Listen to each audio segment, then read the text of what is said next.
تو که رفتی دیگه شب شد، شب شد، شب من پر از هراس و تب شد.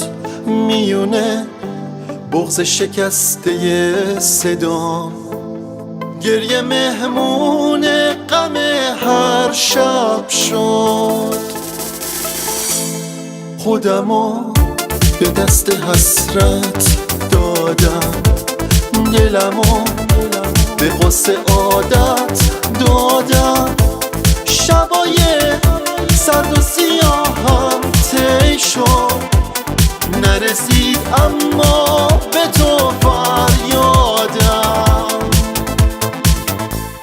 تو که رفتی دیگه شب شد، شب شد، شب من پر از هراس و تب شد.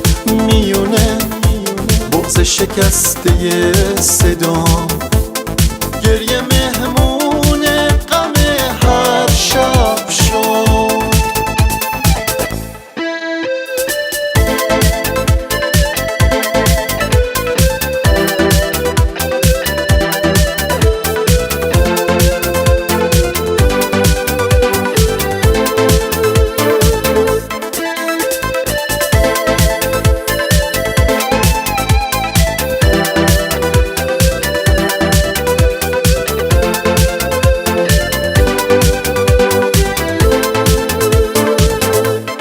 حالا من موندم و یک دنیا نگاه، یه نگاه آشنای چشم را.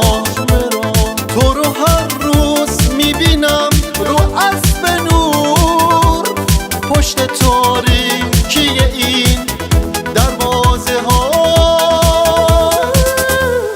میدونم وقتی که از راه برسی، شبای سرد و سیام سهر میشه.